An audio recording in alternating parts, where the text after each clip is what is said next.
Hallelujah. Asiye nezwi lenkosi bangcwele. Asiye nezwi lenkosi egameni likaJesu. Umshumayeli chapter 10 verse 10. Omunye sifundele Isaiah 40 verse 31. Kendlala indumiso Pesu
sicela ungasikhonza osesitholele yona ngibingelele bangcwele bandla lonke egameni likaJesu ngibingelele nangokukhethekile umfundisi wendawo baba usakhela umama usakhela ngibingelela obaba omama batsha no Sunday school egameni likaJesu amen ngiyanithanda bazalwane phona bakhe ngiyanithanda egameni likaJesu amen Mshumayeli chapter 10 verse 10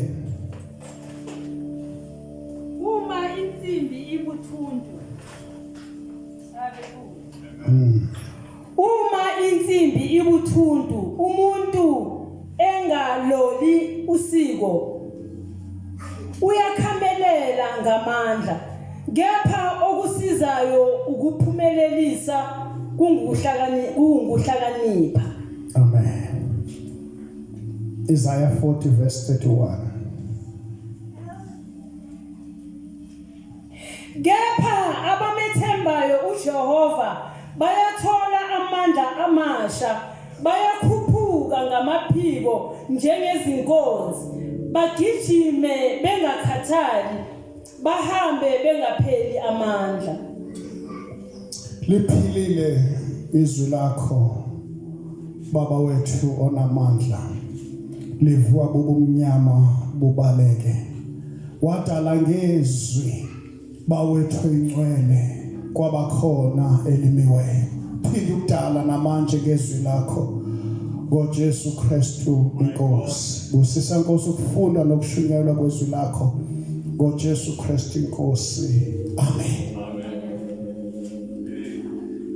if the axe is dull or if the axe is blunt if its edge is not sharpened more work is needed bese lithi iBhayibheli but it is the skill that brings success umizembe lakho libuthuntu umizembe lakho lingaloliwe kusebenza amandla amakhulu kodwa lithi iBhayibheli bubuchule obuzisa impumelelo Isaiah chapter 40 lithi iBhayibheli abathembele enkosini bayongezelwa amandla, bayondiza njengokhozi bengakhathali, bayogijima bangadinwa, bahambe bangatyhafi. Inkosi inibusise.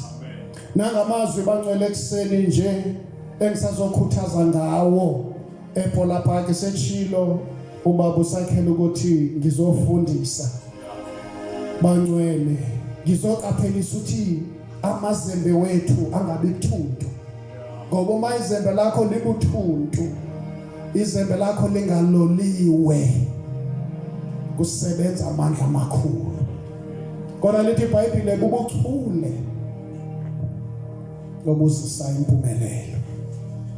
Kafutshane nje bangcwele lithi izwi lenkosi, we are saved by grace through faith. Now lithi interpretation ye grace kuthiwa it is the free and unmerited, undeserved favor of God. Sithola nje free. Kodwa lithi faith, it is an assurance to be sure of what we hope for, an evidence of things esingazibonanga ngamehlo sikholwa ukuthi bezikho. Kodwa ngivumele namhlanje ngiphele interpretation engakhe ngayizwa ngomunye uthi grace is the hand of God extended towards man. Abesithi faith is the hand of man extended towards God. Uthi ke makayichaza uthi it is when the two hands meet where the communion between God and man is established. Ngamanye amagama umuntu uza ngokholo. Lithi izwi lenkosi ngaphandle kokholo akukho ukumthokozisa uNkulunkulu. Abezayo kuye fanele bamkhole ukuthi ukho futhi uyabavuza abamfunayo diligently. So uma ke uza ngokholo kuNkulunkulu, uNkulunkulu uza negrace yakhe. No faith, no grace. Ngamanye amagama uma ngabe awukholwa kuNkulunkulu, awunayo faith, there is no grace. Lithi iBhayibheli the patriarch Abraham believed God. Lithi iBhayibheli he staggered not in the promises zikaNkulunkulu, but wamthemba uNkulunkulu ukuthi akushilo uNkulunkulu uzokwenza. Ukhuluma uNkulunkulu nomuntu isimo sakhe esebonakala ukuthi sibucayi naye. Ngiyacabanga ukuthi uAbraham waye kwiverge yokuthi give up. He was old at the age of 75. uNkulunkulu yafika kuye uthi, do not worry Abraham, I am your shield, I am your very great reward. uAbraham uyamphendula uthi, uNkulunkulu kutsho kanjani lokho, because you have given me no children, anginabantwana. Uthi my servant Eliezer nguye ozoba yindlalifa ye-estate yami. uNkulunkulu uthi kuye, Abraham, this man shall not be your heir, but your own child ozophuma emzimbeni wakho oyoba indlalifa yakho. Ukhuluma nomuntu osemdala waye kwiverge yokuthi give up. uNkulunkulu uthi kuye, I'm going to bless you ngabantwana. Uthi your children will be so numerous like the stars in the sky, like the sand in the seashore. Ngamanye amagama bazoba baningi abantwana bakho. lithi iBhayibheli Abraham believed God. Ngizothi ke bangcwele, sometimes faith requires patience. uAbraham wayena 25 years umethenjiswa kodwa wakholwa kuNkulunkulu wabambelela. Isithembiso safezekiseka 25 years later when he was 100 years. Ngamanye amagama bangcwele, when you have isithembiso, when you have a promise, bambelela kule promise. Mayibe yiyo ekuphi drive ukuthi uzinikele uzikhomithe ngamandla kuNkulunkulu. Nathi ke bangcwele siphiwe isithembiso ngaphandle nje kokuthi sizothi inherit the everlasting life. Kodwa lithi iBhayibheli the righteous, likhuluma ngathi lithi they shall flourish like a palm tree. Ikhuluma ngathi amalungisa. Ngamanye amagama kunesithembiso esibekelwe sona. Once ke wabekelwa isithembiso ishaya indiva yonke into uthi uNkulunkulu uthe the righteous, I am the righteous of God, the righteous shall flourish. Ngizophumelela noma ime kunjani. uAbraham akabhekanga isimo sakhe ukuthi he was old, akabhekanga nesimo senkosikazi wakhe ukuthi manje sewudlule kwisikhathi, kodwa wakholwa ukuthi uNkulunkulu umethe uzomnika. Lethi iBhayibheli bathandekayo, ngizokhuluma kancane njenge promise. Lethi iBhayibheli, we must fix our eyes unto Jesus, the author and the perfecter of our faith. Lethi izwi lenkosi, who for the joy set before him he endured, okanye wanyamezela umnqamlezo, wadela nehlazo lomnqamlezo ngenxa yejoy. Lithi iBhayibheli, now is seated at the right hand of God in the heavenly places. Once kwanesithembiso bathandekayo, bambelele esithembisweni. Lithi iBhayibheli uDavide the patriarch, lithi uDavide ethunywa ngubaba wakhe uthi ubaba mawubheka abafowenu ngale mpini, umefika lapha yana uDavid, ufika ngesikhathi la isiqhwaga uGoliath ehlenyuka eba challenge ama-Israel. Ufika ngaleso sikhathi uDavide uyezwa bayakhuluma, but he's defying the armies of God. He's defying the armies of Israel. But uNkulunkulu, the king has promised a great wealth. He has promised also ukuthi he will give his daughter in marriage to the man who will kill this Philistine.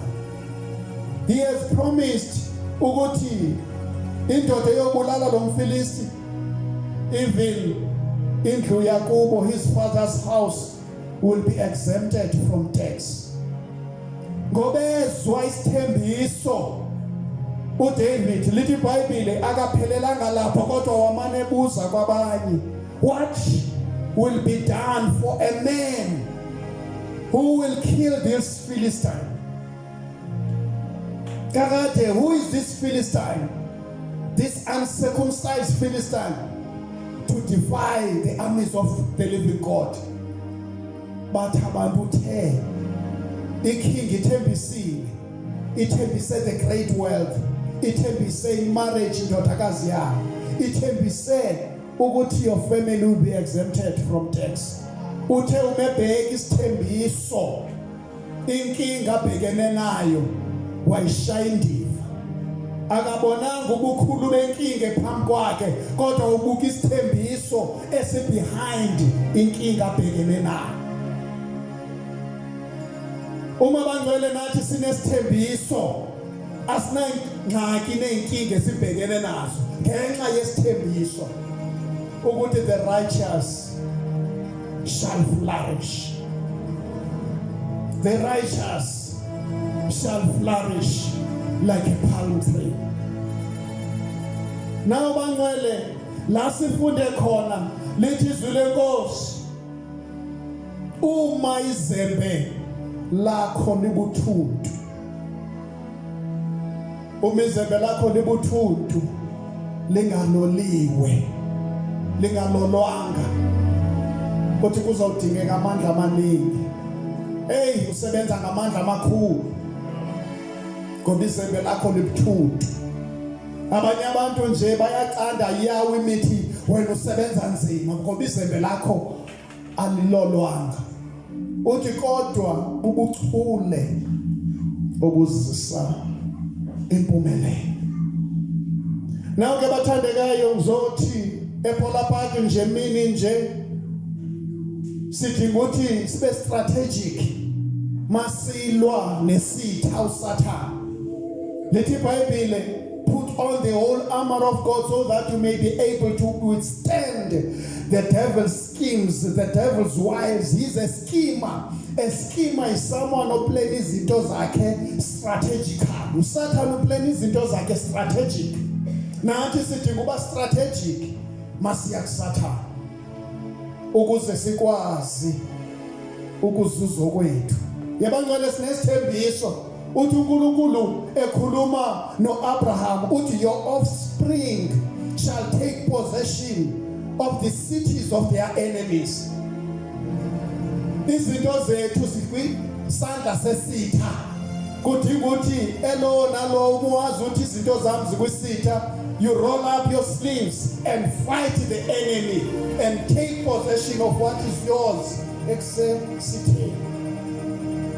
now ke bangcwele uma ngabe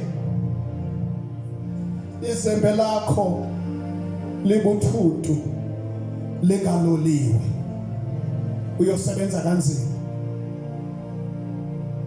Now if you attempt to do anything, uma wenza noma yiphi into, attempting to do anything without the necessary skills, without the necessary tools, you are like someone who's chopping wood with an axe that is blunt. Uzolimala. Kudingeka ukuthi ke bangcwele iskill sakho, you need to be trained, you need to train yourself, you need to practice. Ubone ukuthi ngalwa njani nalesi sitha. Uyazi ukuthi if ubona nabadlali bephumelela ngale sesibancoma kungokuthi behind the scene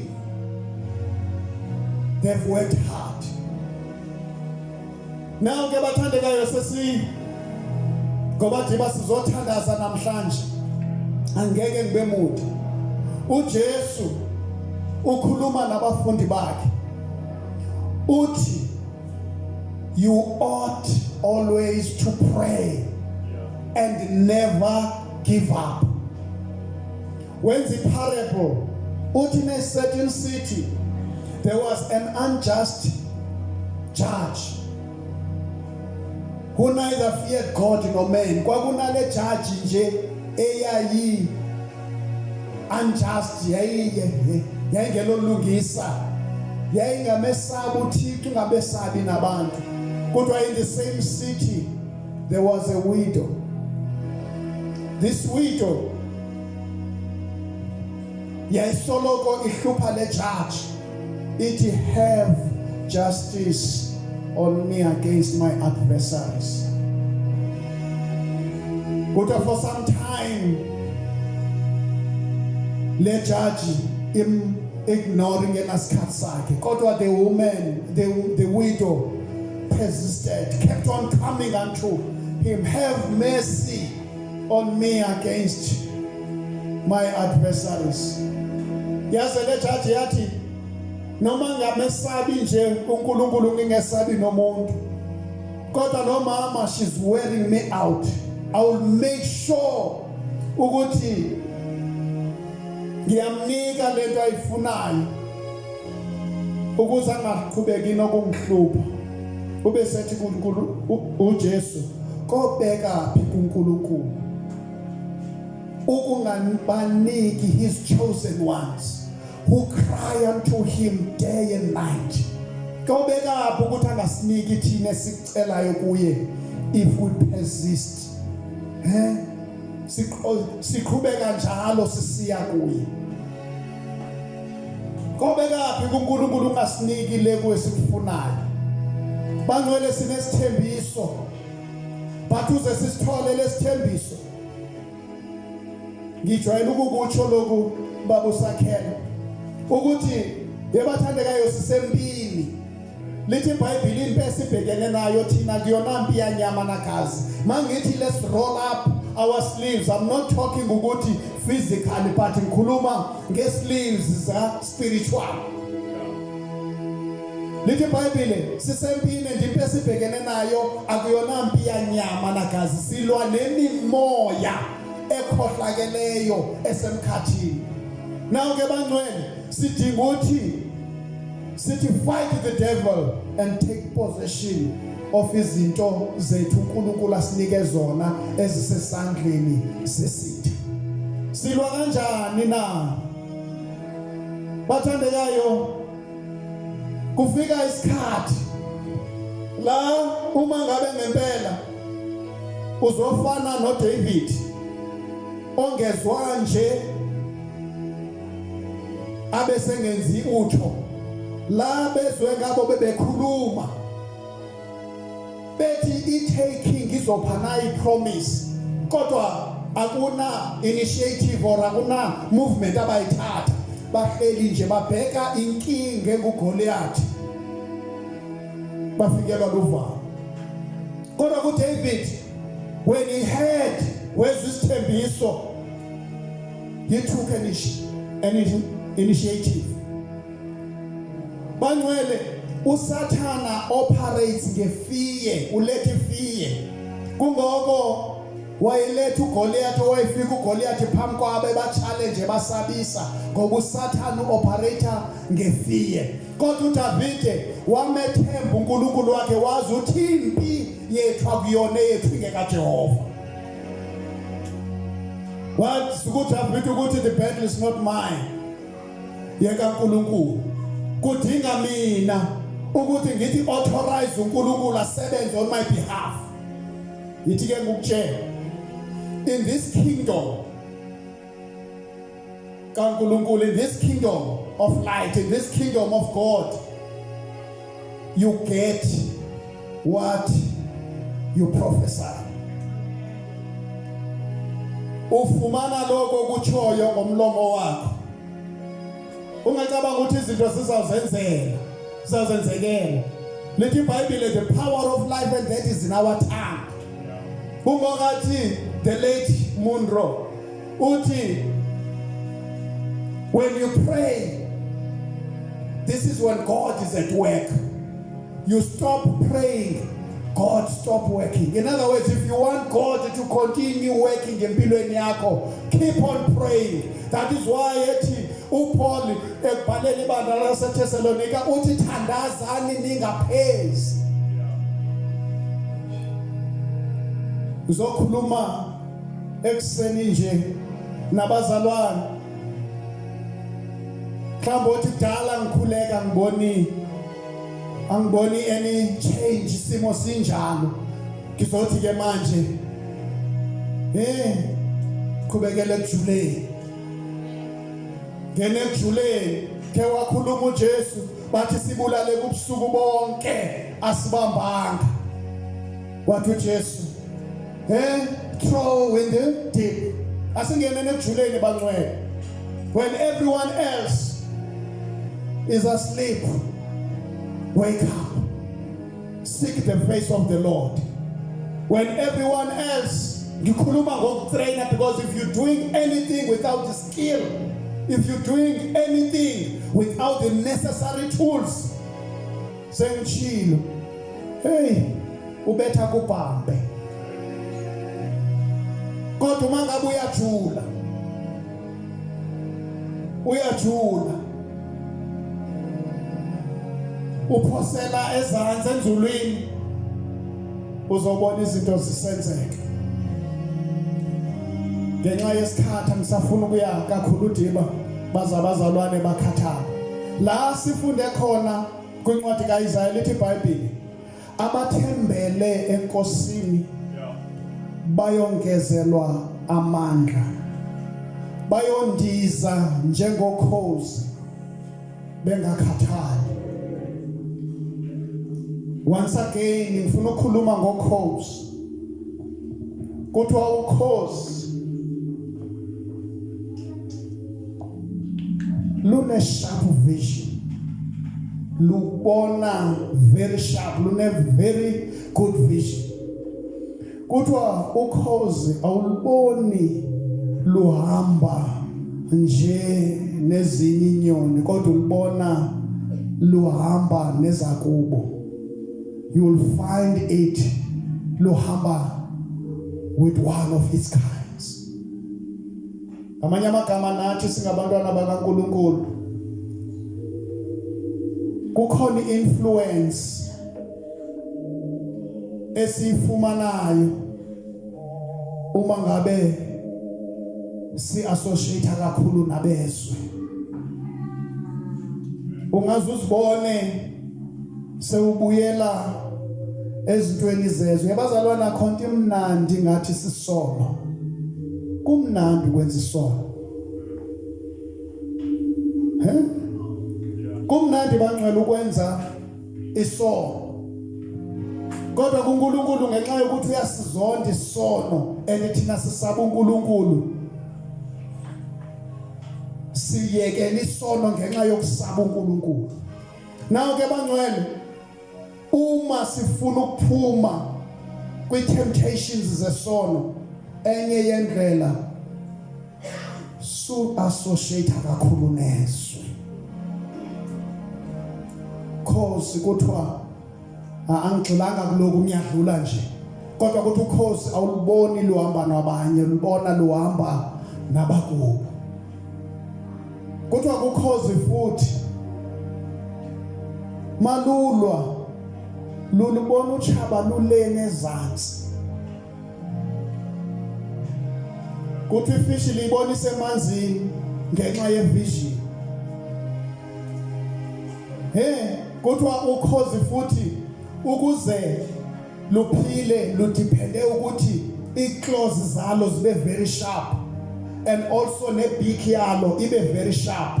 Ngoba uma ngabe luyibona inhlanzi ilene ezantsi lufika ukhozi luyithi ngeclaws bese likhuphuka nayo. Nawo ke bangcwele ngilithanda uma selilwa nesitha which is inyoka diba. Ukhulubona malulwa nenyoka maluthatha inyoka luyibona nayo isezantsi. Our enemy the devil, the snake symbolizes uSatan. Liyibona inyoka isezantsi laphayana bese lufika ukhozi luyithi. Inyoka ke bangcwele inamandla umilwa isemhlabeni ngoba inyoka ifuna la izawubalansa khona, la izawugripha khona, ifuna indawo enomhlaba la izawubamba izokhona ustrike. Ukhozi ke lukuthi nalo emoyeni. Nawo ukhozi luthi uma luyibona luyayibamba luyithatha ibhele luyisemoyeni.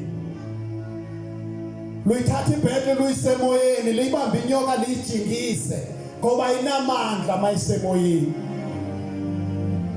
Kuthiwa nathi ke bangcwele singabantu bakamoya. Ngizokhuluma ngeskill. It is the skill that brings success. Kumele sithathe impi yethu bangcwele singasayilwe ezantsi enyameni manje kodwa masithathe impi yethu siye nayo sikhuphuke nayo in the spiritual realm because that's where sinamandla khona. As long as sisaselana ezantsi inyoka inamandla kodwa once sasuka ezantsi sakhuphuka nayo. Bathandekayo, this is where we have power. ungeke ke mzalwane wami wakumoya ungena sikhathi noNkulunkulu. Lithi iBhayibheli uNkulunkulu umoya, abeza kuye kumele bamkhonze ngomoya nangeqiniso. Ungeke walwa wasemoyeni ungaspendi isikhathi noNkulunkulu.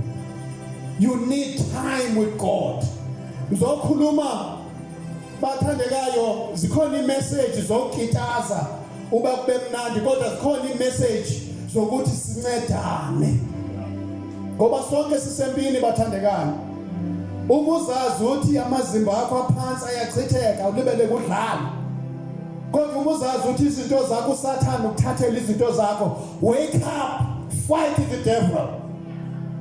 Funa ubuso benkosi. Hallelujah. Kuthiwa kukhozi futhi ke bathandekayo.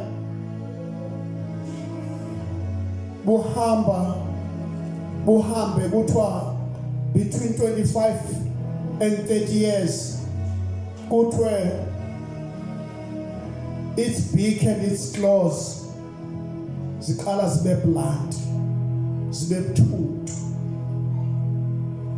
Now kuthiwa ke during that time mase ziblunt, zibuthuntu, the beak and the claws. Remember I said ukuze luphile ludepende kwi-claws ezisharp, ludepende kwi-beak esharp ukuze likwazi ubamba iprey.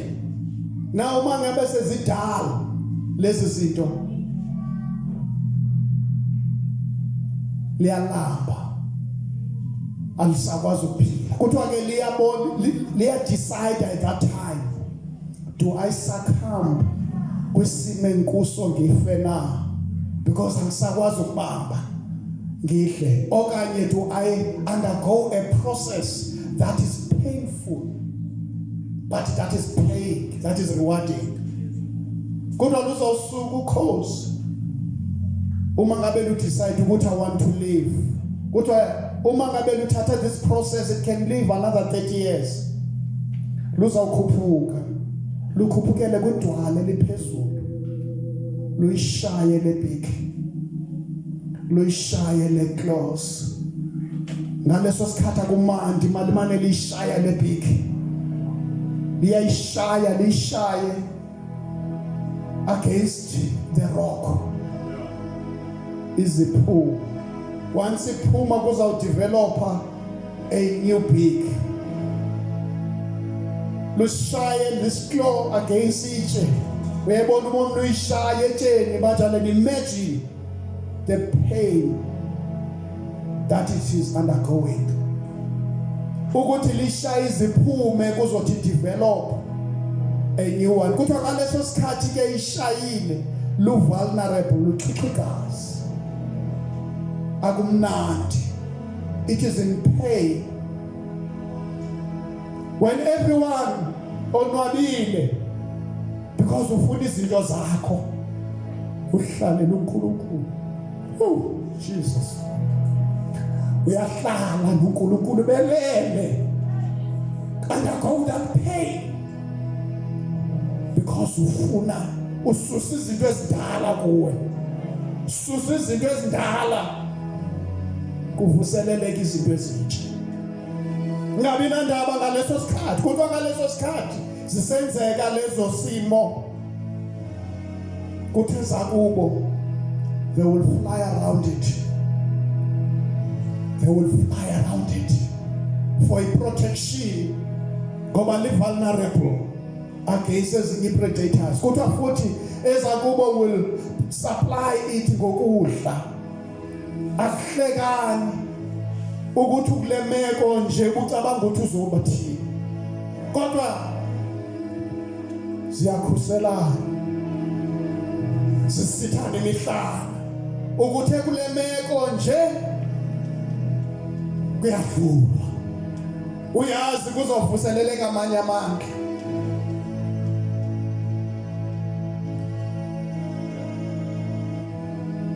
Ekugcineni uthi maseluphilile, luqedile the beak, iphinde ibe as sharp as before, the claws iba as sharp as before.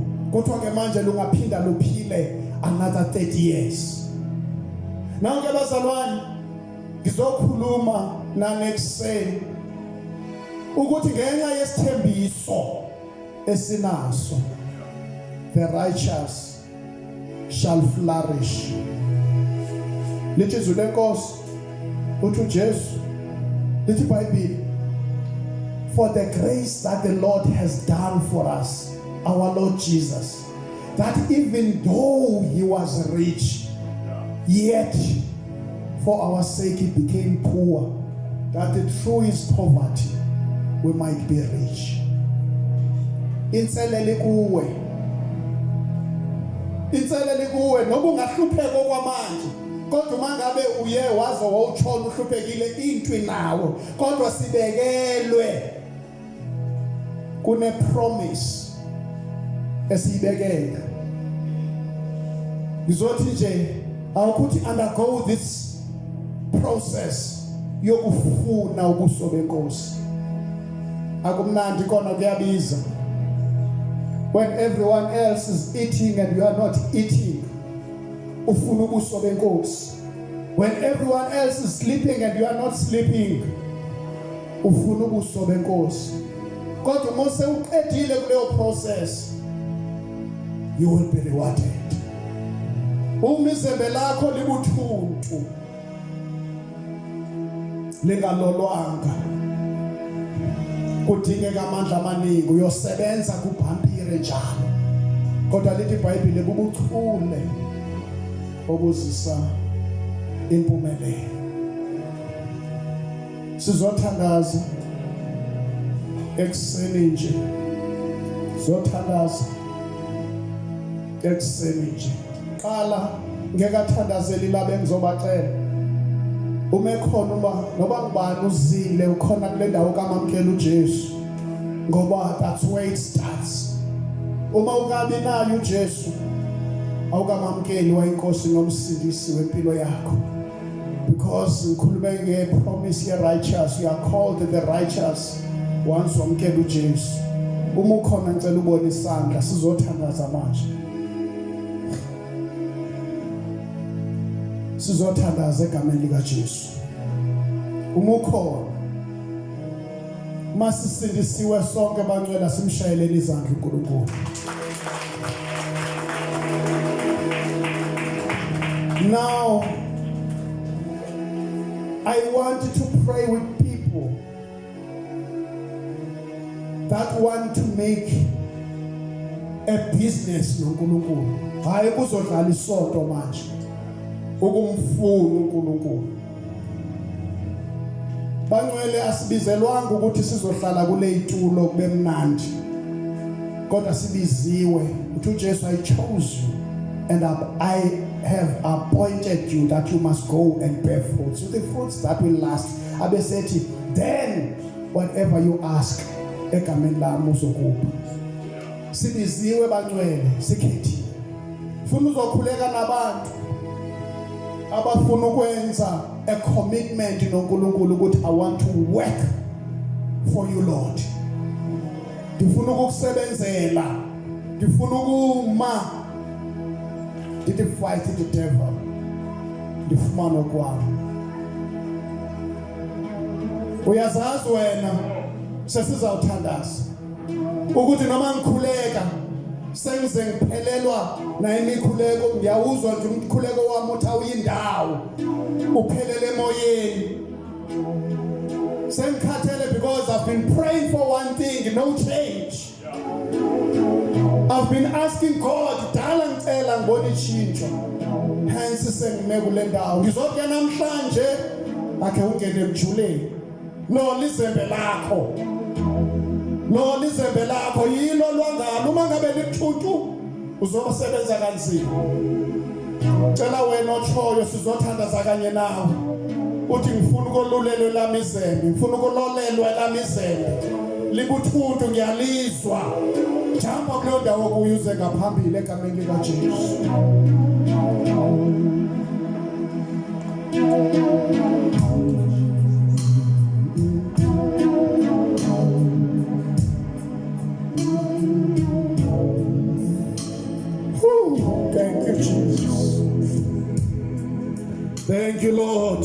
you, Master. Thank you, Jesus. Thank you, Master. Egameni likaJesu. Umizimba lakho libuthuntu lingalolwanga. Uzosebenza kanzima. Kodwa bubukhule obuzisa impumelelo. Ngicela simeni ngezinyawo thina sisezantsi egameni likaJesu.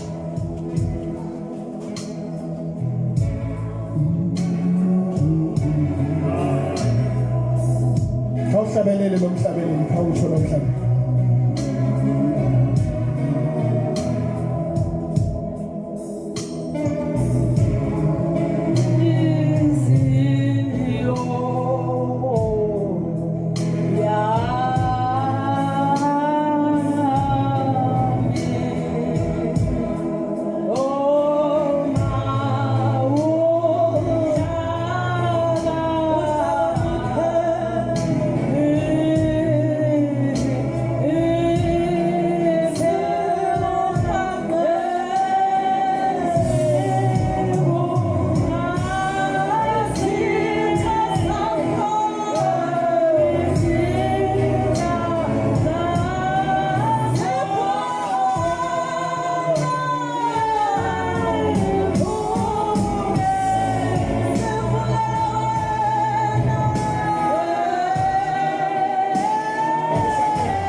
Siphakamise izandla thina sonke.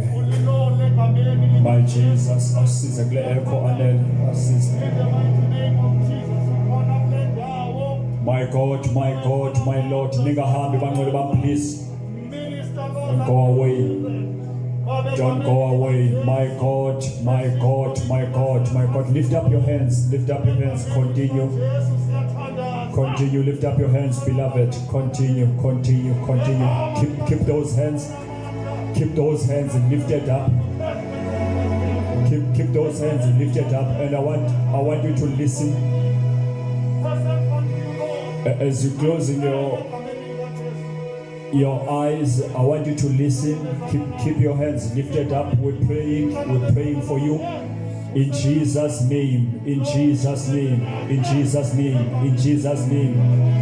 My God, my God, my God, my God, my God, my God. What a day, what a day, what a day, what a day, what a day. What a day, what a day, what a day. In Jesus' name, what a day. What a day, what a day, what a day. Woo! My God, what a day. Makaboshi katalabosi endereboshi atabaka. Mokoshi tabu kiseterebosi andalababa kasheteboka. Makarebosi endereboshi atatabu sikabaka. Do it, Lord. It is happening. It is happening. It is happening. Nigga happy. Shloko sam. Jemba kuthandazwa lana. I want to encourage you. I want to encourage you. Brother Tony, ninam. I am feeling the same way you are feeling. I am feeling the same way. Being your pastor, I have no strength anymore. I have no power anymore. But I am encouraged. Ukubona nina standing up, niba honest and genuine and rising up. Phakathi kwabantu nisithi sidinga amandla. Oh, God. Help us, Lord. Help us, Lord. Help us. Oh, help us, Lord. Help us, Lord. Help us, Lord. Help us, Lord. Help us, Lord. Oh, help us, Lord. Help us, Lord. Help us, Lord.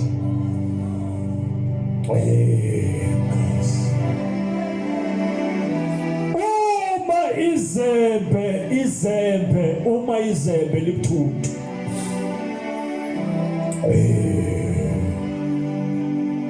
Uma izembe libuthuntu. Utholakala usebenzisa amandla amaninzi. Kodwa namhlanje siyathandaza azololwa amazembe.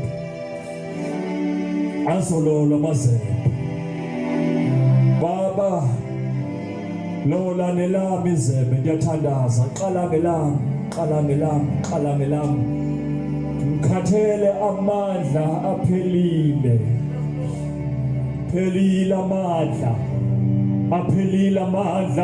amandla. But today I pray, Lord, for the new strength.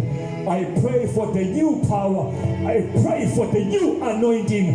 I pray for the sharpening of my iron in the name of Jesus. Oh, sharpen, Lord, sharpen, Lord, sharpen our irons, oh God. Sharpen our irons. Asifuni kuhamba njengabantu bonke, sihambe njengejwayelo, size esontweni ngoba kuyisonto, size ngoba kuyijwayelo. Sifuni Nkosi, kodwa sifuna amazembe ethu ahlale eloliwe. My God, do it, Lord. Do it, Lord. Do it, Lord.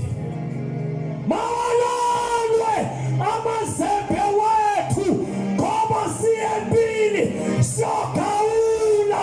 Sifuna amazembe Nkosi, sifuna amazembe aloliwe. Phakamisani izandla zenu okugcina. I want to say to you, anivelelwanga yinto engaveleli muntu. You have not experienced something that is not common to people. You are feeling amazembe wenu are blunt, you are tired, you are drained, you are exhausted. Look, anivelelwanga yinto engaveleli muntu. Nivelelwanga utho olungaveleli bantu. Kuyenzeka lokhu, kuyasehlela sonke endleleni. All of us at some point in time we go through that, we experience that. It's part of life. Life circumstances ziyayenza into ba ufinishe ngalendlela ofinisha ngayo. But today you are answered. You're going to receive amandla amatsha. You have received. You are prayed for. You received today amandla amatsha. Your life will never be the same again. You're going to gain more strength. You're going to gain new strength. You're going to gain new power in the name of Jesus. Thank you, Lord. Close your eyes. Father, sibongile uNkulunkulu wethu loyingcwele. Sibongile mdala kunezinsuku. Sibongile dwala laphakade.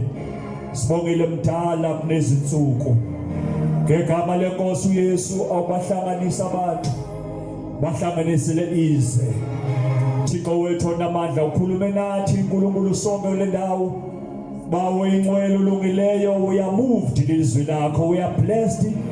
We are edified lizwi lakho. Nabo abantwana bakho They have come, Lord God, in numbers in your altar. Thixo wethu onamandla in response, Lord God, to your call. Kule ndawo baba wethu onamandla laba bayafuma ukuba endleleni amazembe wabo are no longer as sharp as they used to be before. Thixo wethu ingcwele siyabathandazela. Nkulunkulu usubathintile siyababongela. Umthandazo wethu qhubeka. Nokubanceda qhubeka nokuyinceda impilo yabo nokubasiza ngegama lenkosi uYesu waseNazaretha, in Jesus name. Nkosi, my God, hey babuzwana, andiyazi le nto kapha namhlanje. Njengoba nimilana ayisi abazalwane abalapha phambi kwami, abanye babuzwana are crying tears, and I believe ukuthi uNkulunkulu kukhona into ayenzayo kulabo bazalwane. It is fine bazalwane bami, uma ngaba kukhona lokho ukuthi khalani in the presence of the Lord, khalani. Khona uJehova into ayenzayo ezimpilweni zenu. My God, awuzothandaza sisitopsi khalesa. My God, mama msebenzi yasebenza uNkulunkulu khona ayenzayo empilweni yakho namhlanje. Ikhona uJehova into ayenzayo empilweni yakho mama msebenzi namhlanje. Makabo shikete boko thandaza sisitopsi. Bawe egameni likaYesu Kristu waseNazaretha, unguThixo wenyama yonke. Usazi even nosoni bethu, wazi even imicabango yethu. Wena uthe Yesu lapho usondele kwaba broken hearted, bawona amandla ngesiyakholwa. Wazi ulala, wazi uvuka kwethu, wazi amanxeba kungokwaqhasulwayo ngenxa yethu. Emini Thixo maluso olungileyo siyeza kuwe Thixo maluso olungileyo. Ujesu lakho buninzi ukuba behleli ulungisa, kodwa ukhona wena ukusinceda ngamaxesha onke. Bawona amandla ngexesha Nkosi siyahamba, bawona amandla ngesifake ubuso obuhle kanti ngaphakathi silimele. Bawona amandla namhlanje uthandile Nkosi ukuthi kwasenamandla okusazi moya engcwele usambele. Bawona amandla uzosibhandeja sipho lapha. Bawona amandla esibonga lo mandla Thixo maluso olungamathi owenzayo empilweni yethu Thixo maluso olungileyo. Moya engcwele, moya wamandla, take control. Bawona amandla Thixo maluso olungileyo, wena wazinxele. Bawona amandla ngenelela njengoNkulunkulu sinqobele Thixo maluso olungileyo silwele. Bawona amandla usibekile kwasenamandla phakathi kwehlabathi, kodwa kwasenamandla wasithembisa ukuthi uzosigcina. Bawona amandla siza kuwe wena ungalali kweseliyo, sithi ngethi impilo yethu Thixo maluso olungileyo unelazi kwasenamandla ukuthi izolele. Bawona amandla sincede moya senyulele lo, sikhwalise ngamandla manje Thixo maluso olungileyo. Someleze endleleni Thixo maluso olungileyo, simelana nayo yonke imimoya Thixo maluso olungileyo ebonakala kwasenamandla isitheza amandla endleleni. Sikukholwa siyakuthemba Thixo maluso olungileyo, wena uqalile umsebenzi empilweni yethu. Bawona amandla yini awasawa kwaphela ngegama legazi likaYesu Kristu waseNazaretha, siyabonga ukuthi konke kuyenzeka. Bawona amandla esikhona makungafani bawesebonga ukuthi in Jesus mighty name, amen. Ribo prastuka yasandaya, ribo yeke risandaya yoyo, ribo yika sandaya kaya, ribo raka shakayara, ribo raka chukayakara, raka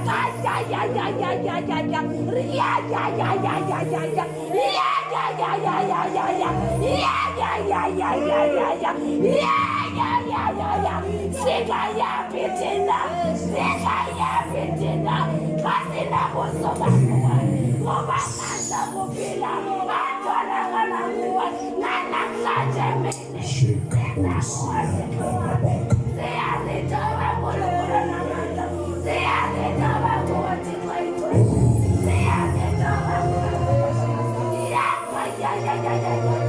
asimbona uNkulunkulu njengawe, asimbona uNkulunkulu oyingcwele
uNkulunkulu banqwele usekhulumile. We bless God in this place.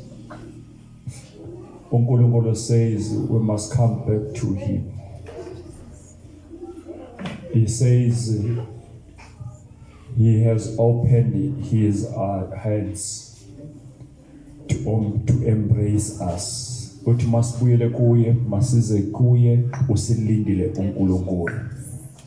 So let us move here today. Let us go back to God. Let us asibile emakhaya, create time and seek uNkulunkulu in prayer nasezwini lenkosi. It is done.